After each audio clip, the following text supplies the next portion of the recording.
축원합니다. 아멘.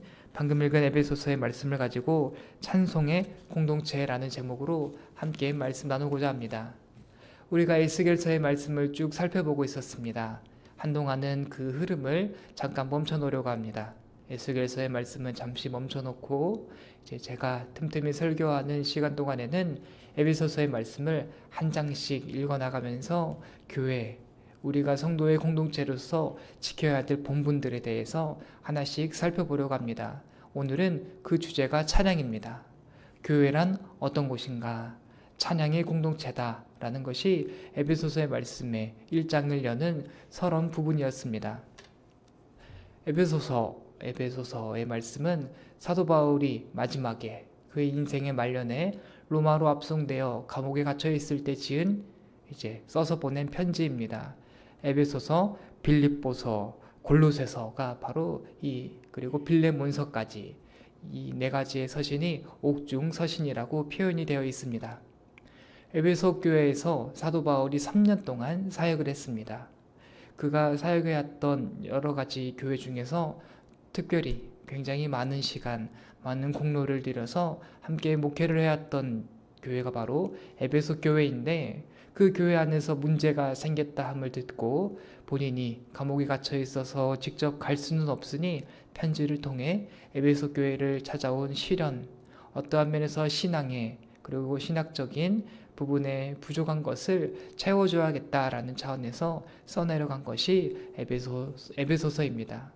오늘은 그 말씀 가운데 왜 하나님에 대한 이야기에서부터 에베소서가 시작이 되었는지를 함께 살펴보려고 합니다. 에베소서 1장의 말씀은 세 부분으로 나눌 수가 있습니다. 1절과 2절의 말씀은 인사말, 의뢰의, 사도 바울의 서신서라면 의뢰에 있었던 그 인사말이 1절과 2절 말씀에 있으며, 3절부터 14절까지의 말씀은 삼위의 하나님, 그리고 15절부터 23절까지의 말씀은 감사, 찬양이 기록되어 있습니다. 오늘은 이 부분 가운데 3절부터 14절까지의 말씀, 에베소 교회야, 너네들 신앙의 자리 지켜야 될 텐데 삼위의 하나님을 묵상해 보아라. 성부, 성자, 성령 하나님이 너희에게 어떤 은혜를 끼쳤는지를 묵상하며 어려운 시간, 험악한 시간을 이겨내 나가보자 라는 그 의도를 한번 쫓아가 보고자 합니다. 사도 바울도 분명히 다른 이야기를 할 수 있었을 겁니다. 에베소 교회가 구체적으로 지나가고 있었던 어려움이나 문제들을 언급하면서 그것을 고쳐주려고 할 수도 있었습니다. 어떤 면에서 갈라디아서라든지 고린도 전후서는 그러한 측면이 강합니다. 그 교회가 겪어나가고 있던 어떤 구체적인 주제를 언급하면서 그것을 교정하는 것도 어떠한 면에서 필요하지만, 에베소서를 통해서 사도 바울이 에베소 교회를 회복시키고자 했던 부분, 결국에는 하나님이 그 교회를 살리고 우리를 살리시고자 하는 그 큰 그림 중에 하나는 본질, 하나님 자체, 그냥 어떤 구체적인 문제가 아니라 일상적인 것을 이야기하는 것이 아니라 하나님 자체에 대한 우리의 믿음을 바로 세우면서 그러한 문제들이 회복되기를 원하는 큰 그림이 있습니다. 그래서 삼위의 하나님, 성부, 성자, 성령 하나님에 대한 묵상이 정말로 의도하지 않았지만, 정말로 거기서부터 이게 연결이 되는지 몰랐지만, 묵상하는 가운데 우리의 신앙의 문제, 삶의 문제에 대한 소망과 답을 얻어나갈 수가 있습니다. 그러한 차원에서 삼위의 하나님의 모습을 함께 살펴보고자 합니다. 먼저는 3절부터 6절까지의 말씀 속에 성부 하나님에 대한 찬양, 계시의 말씀이 기록되어 있습니다. 3절부터 6절까지의 말씀 가운데 이 성부 하나님에 대한 우리가 놓치지 말아야 되는 중요한 개념 중에 하나는 바로 뜻하심입니다. 사도 바울이 에베소 교회에게 성부 하나님을 보여주시는데, 성부 하나님의 정말 중요한 모습은 무엇인가? 뜻하시는 분이시다. 계획이 있으신 분이시다. 그분의 사역은 허투루 되는 것이 전혀 없으며 하나부터 열까지 완벽한 계획 속에 있다라는 것을 성부 하나님의 뜻하심을 통해 우리에게 보여줍니다. 4절부터 6절까지의 말씀을 쭉쭉 읽어 나갈 때 사도 바울은 그 모습을 굉장히 반복해서 표현합니다. 4절의 말씀, 하나님은 우리를 택하신 분입니다. 그것은 5절의 말씀에 따르면 기쁘신 뜻이 있었으며 우리를 양자를 삼으실 때에는 그 모든 일을 예정하신 분이시다 라고 사도 바울이 성부 하나님을 표현할 때 계획하시는 분, 뜻이 있으신 분, 예정하신 분으로 묘사하고 있습니다. 이것이 에베소 교회에 꼭 필요한 메시지였으며 신앙의 회복, 경건의 회복, 어떤 면에서 위로가 주어지는 말씀이다 라고 볼 수 있습니다. 성도 여러분, 우리가 이러한 가운데에서도 동일한 위로와 소망을 얻을 수가 있습니다. 하나님이 우리를 사랑하시고 하나님이 우리를 구원하시는데 그것이 그분의 뜻하심 속에 있다는 것이 얼마나 큰 위로인지를 모르겠습니다. 만약에 우연한 결과였다면요. 아니면 순간적인 뜻하심이었다면요. 우리의 구원이 우연이거나 우리의 구원이 순간적인 하나님의 판단에 따른 것이었다면 우리의 구원이 언제든지 취소가 되거나 변할 여지가 있는 것이 당연합니다. 하지만 사도 바울은 에베소 교회에게 지금 그렇지 않다라고 말씀을 하고 있는 것이지요. 에베소 교회야, 너희를 향한 하나님의 택하심은 영원에 속한 일이었어. 변함이 없는 일이란나. 아버지께서 너희를 선택하실 때에는 예정하심 속에서 그분의 놀라운 뜻하심 속에서 이루어진 일이니 절대로 바뀌거나 취소할 일이 없다. 변경될 일도 없다. 너네들이 그것을 염려할 필요가 없다라고 에베소 교회에게 위로를 주고 있습니다. 성도 여러분, 오늘날 우리의 찬양의 주제가 바로 이러한 하나님의 모습 되기를 원합니다. 이 세상 가운데에서 발견할 수 없는, 비교할 것이 없는 영원한 하나님의 뜻하심, 거기에서부터 우리의 위로와 소망이 있습니다. 하나님 앞에 마주 대하고 있는 나조차도 정말 이렇게 수시로 변하는데 아침이 다르고 저녁이 다른 것이 나의 인생이고 나의 믿음인데 어떠한 시련이 찾아오고 어떠한 위기가 찾아온다면 그 앞에서 갈대처럼 흔들렸던 것이 나의 믿음인데 이것 가지고 우리의 구원을 판단한다면 너무나도 쉽게 우리의 구원이 흔들릴 텐데 그렇지 않구나. 우리의 구원, 하나님 앞에 서 있는 나의 신분은 아버지의 뜻에 달린 것이었구나. 그분의 계획하심 속에서 변함이 없는 것이구나라는 것을 사도 바울이 위로의 메시지로 주고 있었습니다. 이것이 오늘날 여기 함께 모여 예배드리는 모든 믿음의 권속들에게도 동일한 위로, 동일한 찬양의 제목 되기를 원합니다. 변함없으신 아버지의 사랑, 우리가 받았구나라는 것이 우리의 소망 되기를 원합니다. 두 번째입니다. 7절부터 12절까지의 말씀은 성자 하나님에 대한 말씀으로 이어집니다. 성자 하나님에 대한 말씀 중 가장 핵심이 되는 표현은 7절 말씀입니다. 제가 다시 한번 7절의 말씀 읽겠습니다. 우리는 그리스도 안에서 그의 은혜의 풍성함을 따라 그의 피로 말미암아 속량 곧 죄사함을 받았느니라. 아멘. 이 구절이 예수 그리스도 성자 하나님에 대한 아주 핵심적인 표현입니다. 성부 하나님은 계획하신 분이시다 라고 우리가 얘기할 수 있다면 성자 하나님은 이 일을 성취하신 분이시다라고 표현하고 있습니다. 우리가 하나님께 구원받아야겠습니다.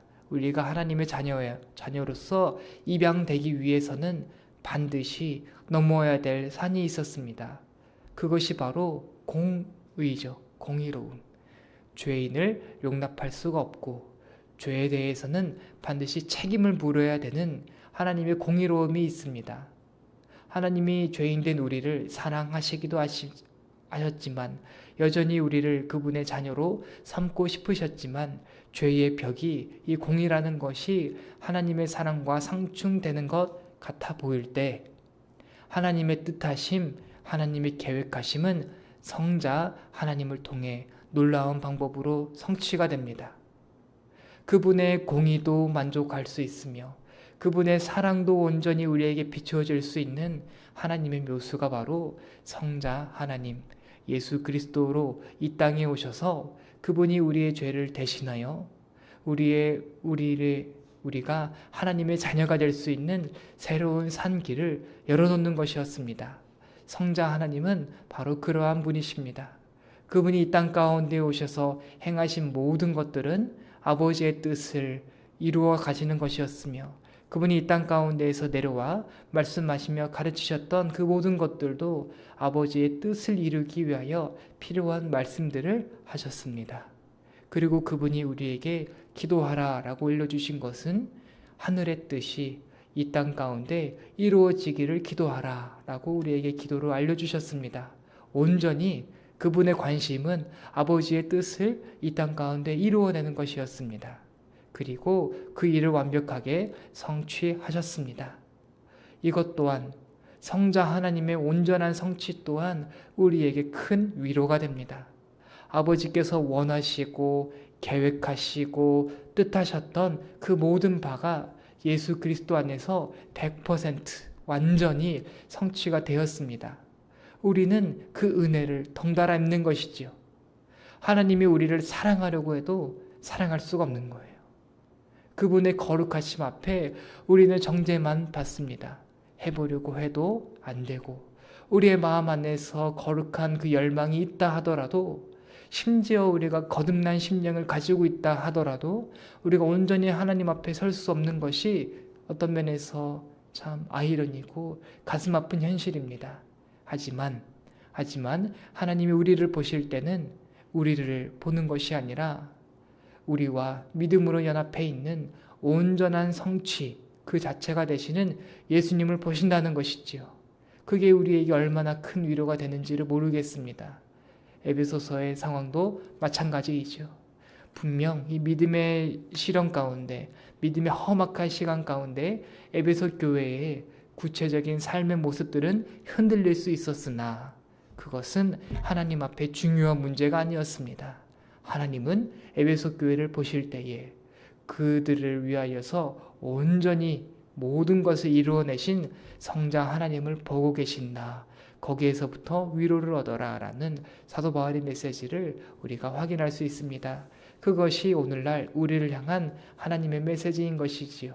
우리를 바라보실 때에, 우리의 믿음을 보실 때에, 우리의 구원을 판단하실 때에 나의 것이 아니라 그리스도께서 이루신 것을 보신다. 그것이 우리의 믿음이 연약한 우리들에게 얼마나 큰 약이 되는지 모르겠습니다. 마지막으로 성령 하나님에 대한 이야기로 설교를 마치려고 합니다. 13절과 14절의 말씀입니다.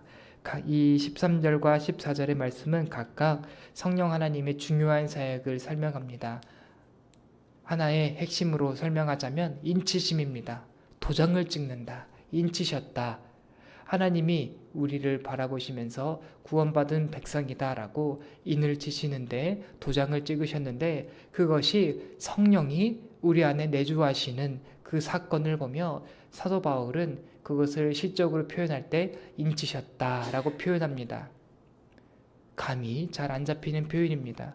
인치셨다. 성령이 우리 안에 내주하신다라는 것이 우리가 하나님께 받은 구원과 어떻게 연결이 되는가라는 것을 볼 때 구체적인, 현실적인 그림 두 가지로 나눠본다면 이게 있습니다. 하나는 진짜라는 선언입니다.